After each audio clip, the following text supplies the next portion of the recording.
What's up everybody, Choiboy here. Welcome to another video talking about living at home versus renting. We're all at a stage, well for me at least, I'm in my mid-20s, I have a full-time job, I'm an IT guy. You know, discussions have sparked up about me moving out of my house, especially a lot of my friends that rent. They always give me shit for, you know, still living with my parents and all that kind of stuff. But there are reasons I do that. You know, living at home is not a shameful thing. It's a fine thing to do as long as you're helping with the family and, you know, or saving up for a house. It's actually a lot cheaper to live at home. If you have a reason to move out, for some reason you're forced to, then sure, why not? We'll cover those as well. First of all, your parents. If you have good relations with your parents, then it actually helps you a lot, especially when you're under transition phase from going from a student to like a young professional adult. In this kind of case, I mean, a lot of people tend to look down on their parents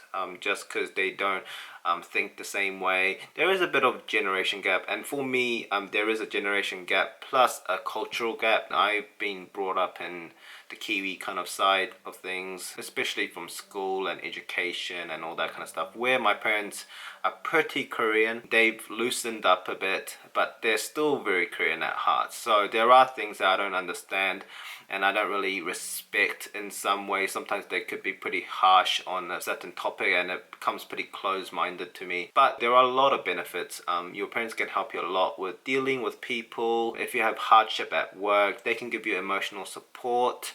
If you don't know how to do like budgeting or, you know, how to make good use of your money, if your parents invest in investing, all those things, you know, they can help you a lot free of charge. I mean, they're your parents, right? They'll always help their children in most cases, and it's really important while you're staying at home, and it helps you become a fully fledged adult, right?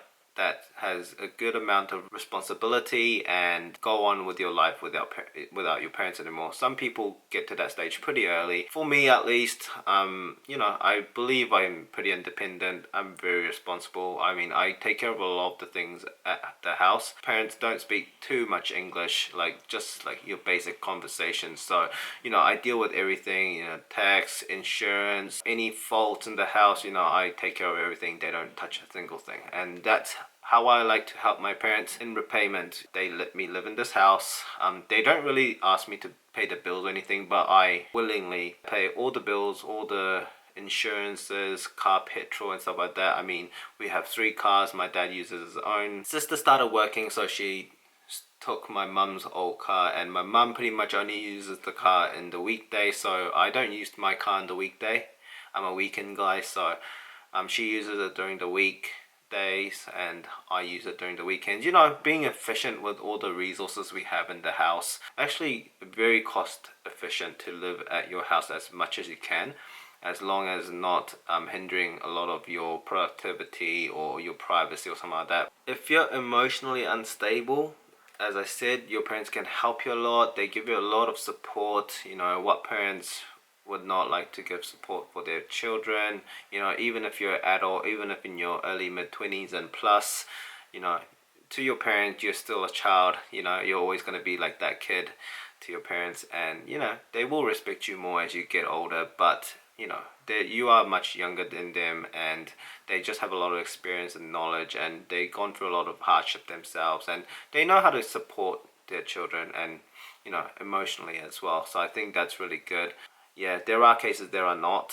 That's unfortunate, but for most cases, I think most parents are pretty supportive. So that's really good, especially in the Kiwi world. We live in a very fortunate place. The cultural stance on support and emotions and all that kind of stuff, they're really nice here. So I think it works out well for me at least. The 3 things that would really hinder you is when you're living at home is if you don't have good relations with your parents.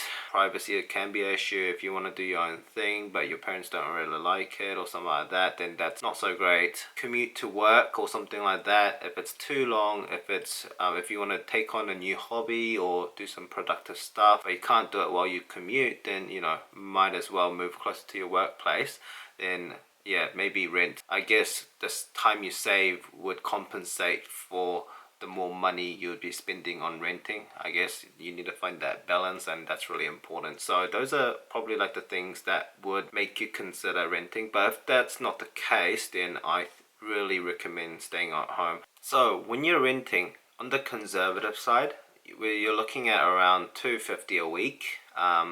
But if you want to live by yourself instead of flatting, then you're looking at like 300 plus. So let's say 250, because you know 250 would be pretty average for a city, but for outside the city, then it might be pretty reasonable. You know, 250 a week just on rent and utilities and all that kind of stuff and bills. Let's say 100 on food a week. That's still pretty, you know, on the low side. We're being very conservative here. Most people would use probably more than 350 a week if they're renting outside, but that's rough, very low measures. Even that's looking at 18.2k per year. I think that's still pretty high. I mean, I mentioned that I pay for everything in the house, and that comes up to around 10k a year maybe, and that's still like nearly half of what you would pay on rent on the conservative side. And this is 8 to 10k for me living in the house, is, you know, helping my parents with everything, paying for pretty much most things in the house. And yeah, that's still half price. I think that's really good. I mean, I'm helping my parents instead of helping a rich landlord or something like that.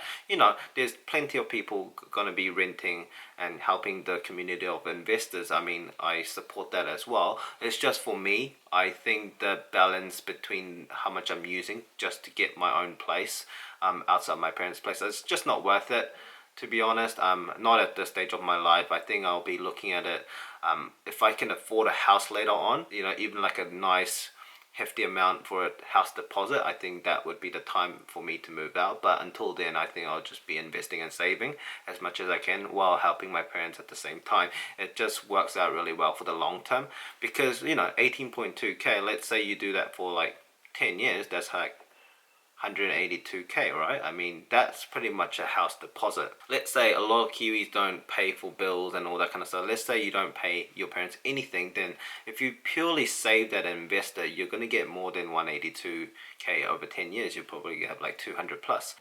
So just to finish off, once again, I just want to tell you guys, if you are renting already, I'm not trying to attack you. There's a lot of reasons.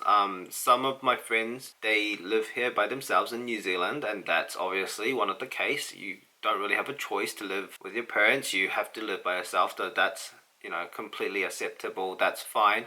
But, you know, it's like this. If you have the choice to live with your parents, but you don't, but you want to buy a house later, you know, it's just going to take you a long time, especially if you're on like an average kind of salary. It's just not going to work out as fast as you think it would. It'll take like a decade or two at least to get even the minimum deposit, roughly speaking.